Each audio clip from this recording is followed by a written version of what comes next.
MLC కవిత ఇంటి దగ్గర సంబరాలు చేసుకుంటున్నారు. ఇప్పుడు అక్కడ నుంచి లైవ్ చూద్దాం.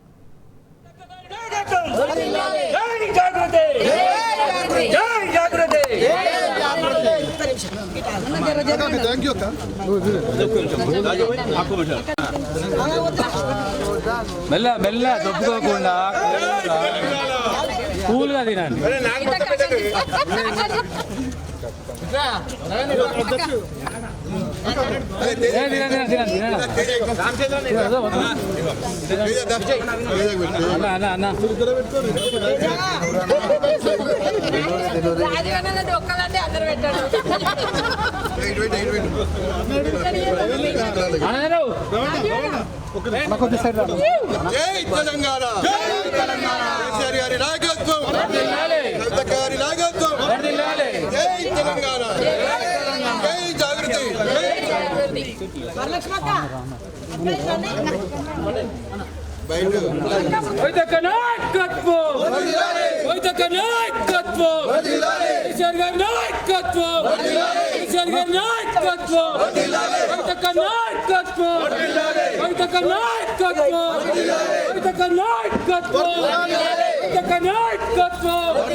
జై తెలంగాణ, జై తెలంగాణ, జై తెలంగాణ, జై తెలంగాణ.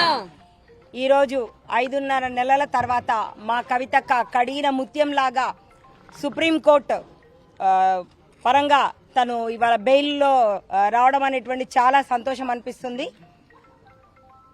న్యాయం మా మహిళల పట్ల ఉంది, మాకు మా అందరికి కూడా న్యాయం పట్ల నమ్మకం ఉన్నది అనేటువంటిది మరొక్కసారి కూడా నిరూపణ చేసినందుకు సుప్రీంకోర్టుకి ధన్యవాదాలు తెలియజేస్తున్నాము. మా అక్క ఈరోజు కడిగిన ముత్యంలాగా రావడం అనేటువంటిది చాలా సంతోషం అనిపిస్తుంది. మేమందరం కూడా 1000 కళ్ళతోటి, కోట్ల కళ్ళతోటి ఎదురు చూసినటువంటి తరుణం. జై తెలంగాణ, జై తెలంగాణ.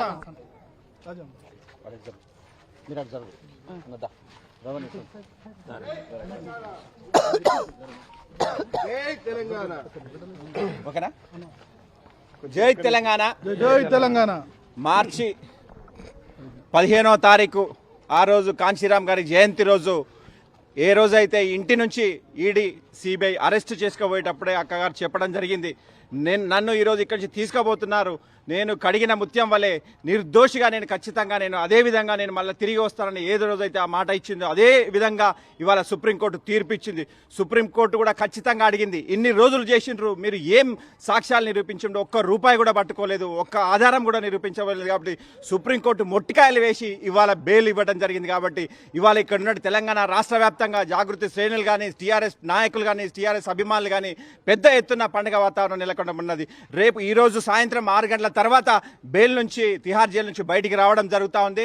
వచ్చిన తర్వాత రేపు మధ్యాహ్నం 2:30 నుంచి 3 గంటల వరకు శంషాబాద్ ఎయిర్పోర్ట్లో కవిత గారు తీసుకుని, కేటీఆర్ గారు, హరీష్ రావు గారు, అందరూ ఎమ్మెల్యేలు, ఎమ్మెల్సీలు అందరూ కలిసి కవిత గారిని తీసుకొని రావడం జరుగుతూ ఉంది. అక్కడ నుంచి ఇమ్మీడియట్గా అక్కడ అందరినీ రిసీవ్ చేసుకొని ఇంటికి కానీ ఎక్కడికి పోతుంటారని ఇంకా షెడ్యూల్ ప్రిపేర్ కాలేదు. కాబట్టి ప్రతి ఒక్కరు కూడా ఎవరు వచ్చినా కూడా శంషాబాద్ ఎయిర్పోర్ట్కి వచ్చి పెద్ద ఎత్తున సాధారణంగా కవిత గారిని ఆహ్వానించాలని మనస్ఫూర్తిగా కోరుకుంటా ఉన్నాము.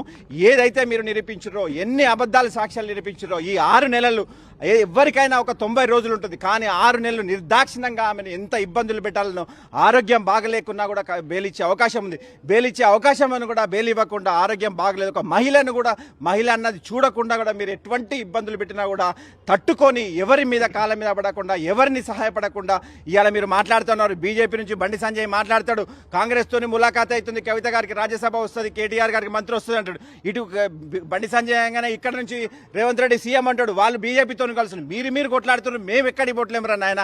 మేము టీఆర్ఎస్ పార్టీ రీజనల్ పార్టీ తెలంగాణలో ఖచ్చితంగా టీఆర్ఎస్ గానే ఉంటుంది. బీఆర్ఎస్ ఎట్లా ఉందో అట్లనే ఉంటుంది. కానీ మేము కావాలని మీరు కొట్లాడుకుంటున్నారు తప్ప మేము ఇంతకుముందు ఎట్లా ఉన్నామో ఇప్పుడు కూడా అట్లనే ఉంటున్నాము.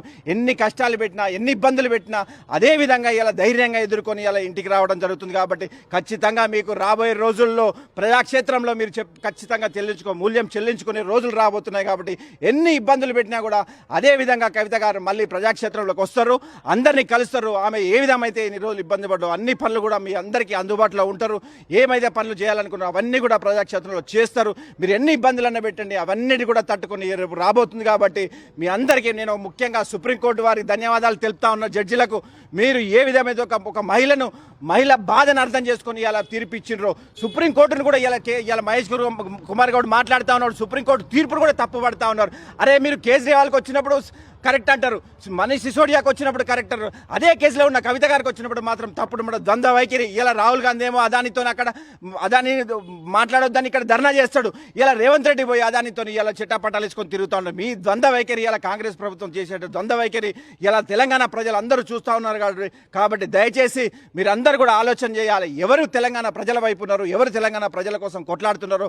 కాబట్టి ఖచ్చితంగా రేపు 2 నుంచి 3 గంటల ప్రాంతంలో శంషాబాద్కు కవిత గారు రాబోతున్నారు. కాబట్టి పెద్ద ఎత్తున అభిమానులందరూ కూడా అక్కడికి రావాలని మనస్ఫూర్తిగా కోరుకుంటూ ప్రతి ఒక్కరు కూడా ఈ పాల్పడిన నాయకులందరూ కూడా నా తరపున హృదయపూర్వక ధన్యవాదాలు తెలియజేస్తున్నారు. జై తెలంగాణ.